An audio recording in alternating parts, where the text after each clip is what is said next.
Welcome to Infi Math. इस video में हम लोग TMBU तिलका मांझी भागलपुर यूनिवर्सिटी में पेपर 6 MSc मैथमेटिक्स का जो एग्ज़ाम हाल फिलहाल में हुआ है उसका ऑब्जेक्टिव क्वेश्चंस को सॉल्व करेंगे। तो जो पहला ऑब्जेक्टिव क्वेश्चन है 1A, वो दिया गया है कि consider a system of linear equation with n equations and m unknowns represented in matrix form AX equal to B, then it has infinitely many solution। उसके कंडीशन तो देखिए n इक्वेशंस हैं, यानी जो मैट्रिक्स कैसा है, तो मैट्रिक्स है A n क्रॉस m, यानी इसमें n वेरिएबल्स हैं x इक्वल्स टू b। तो ये इक्वेशन सॉल्वेबल कब होगा, तो सॉल्वेबल तब होगा जब इसके ऑगमेंटेड मैट्रिक्स और रैंक के दोनों बराबर हो। तो सॉल्वेबल होने के लिए ये कंडीशन होना तो ज़रूरी है, इसलिए इसे तीनों में दिया गया है। अब सॉल्वेबल होने के अलावा इसमें इनफाइनाइटली मेनी सॉल्यूशंस होना चाहिए। तो इनफाइनाइटली मेनी सॉल्यूशन होने के लिए जो रैंक होना चाहिए वो नंबर ऑफ वेरिएबल से कम होना चाहिए, ताकि कुछ ऐसे वेरिएबल हों जो फ्री वेरिएबल हो जाए। तो इसके लिए इसका सही आंसर है बी। नेक्स्ट क्वेश्चन है, a square matrix of order n is diagonalisable if n one leaf.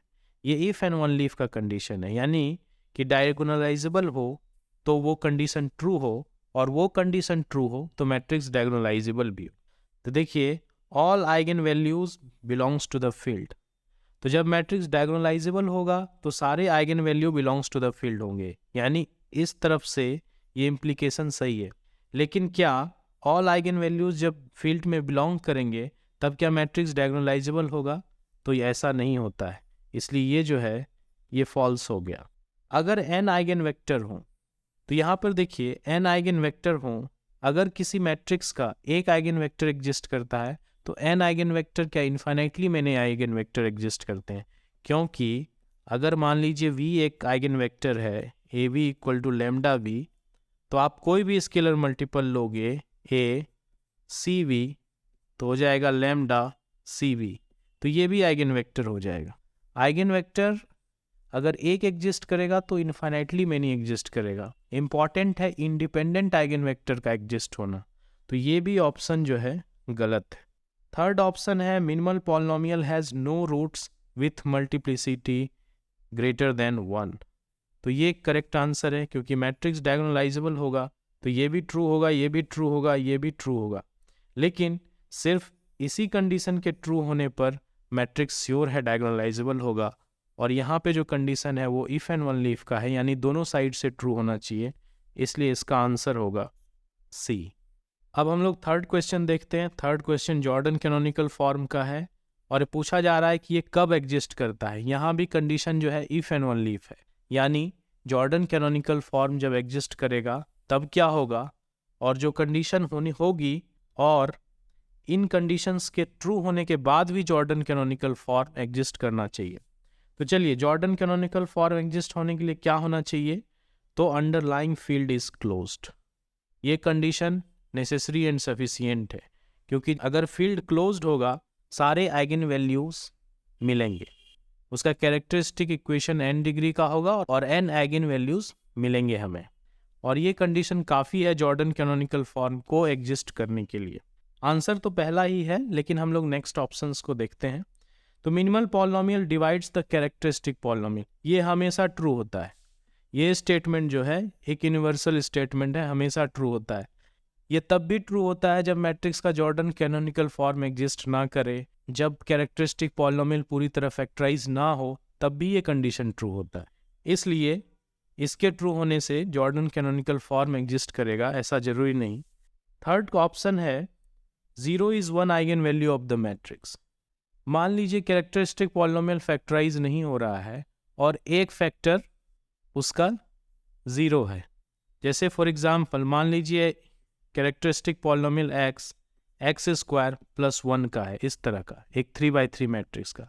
तो इसमें x के प्रेजेंस के कारण यहाँ एक आइगन वैल्यू तो 0 होगा, लेकिन चूंकि ये वाला टर्म जो सेकेंड टर्म है ये फैक्टराइज ही नहीं होगा over the set of real number, यहाँ पर आइगन वैल्यू ही नहीं मिलेंगे, और जब आइगन वैल्यू नहीं मिलेंगे तो जॉर्डन कैनोनिकल फॉर्म एग्जिस्ट नहीं करेगा। तो यहाँ पर जो सबसे एक्यूरेट आंसर है वो ये है। जॉर्डन कैनोनिकल फॉर्म तब भी एग्जिस्ट करेगा जब गिवन मैट्रिक्स का कैरेक्टरिस्टिक पॉलिनोमियल उस फील्ड पर पूरी तरह फैक्टराइज हो जाए। आइए चलते हैं अब हम लोग क्वेश्चन नंबर 4 1D की तरफ। ये क्वेश्चन है the minimal polynomial has 2 irreducible factor.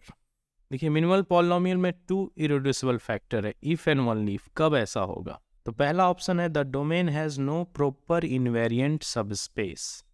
यहाँ पर यूज होगा प्राइमरी डिकम्पोजिशन थ्योरम, और प्राइमरी डिकम्पोजिशन थ्योरम बेसिकली कहता है कि अगर किसी मैट्रिक्स का मिनिमल पॉलिनोमियल 2 भाग में फैक्टराइज होगा, मान लीजिए P1x एंड P2x, तो अंडरलाइंग वेक्टर स्पेस भी 2 सबस्पेस इनवेरिएंट सबस्पेस के डायरेक्ट सम में लिखा जाएगा। और ये कंडीशन जो है वो इफ एंड ओनली इफ है। अगर ऐसा होगा तो भी कैरेक्टरिस्टिक पॉलिनोमियल फैक्टराइज होगा, और कैरेक्टरिस्टिक पॉलिनोमियल फैक्टराइज होगा तो वेक्टर स्पेस इस तरह इनवेरिएंट सबस्पेस में डिकम्पोज होगा। और चूंकि यहाँ पर फैक्टर इरेड्यूसिबल हैं, इसलिए यहाँ पर आंसर होगा सी। अब हम लोग 5th क्वेश्चन देखते हैं।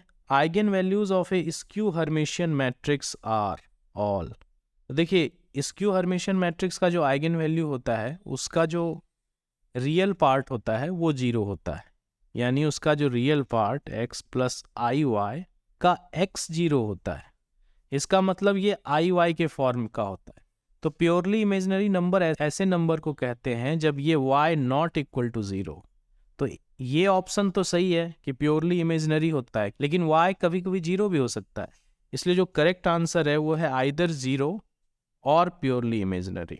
अब हम लोग देखते हैं क्वेश्चन नंबर F यानी 6 number. Every finite dimensional inner product space.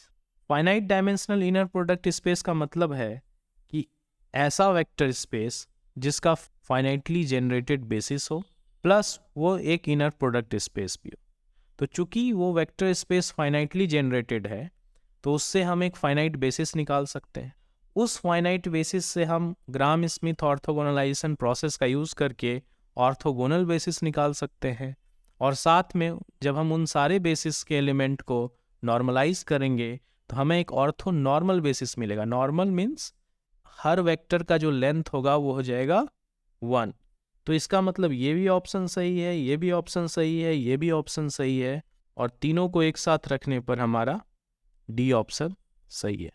चलिए अब हम लोग 7वें क्वेश्चन को देखते हैं।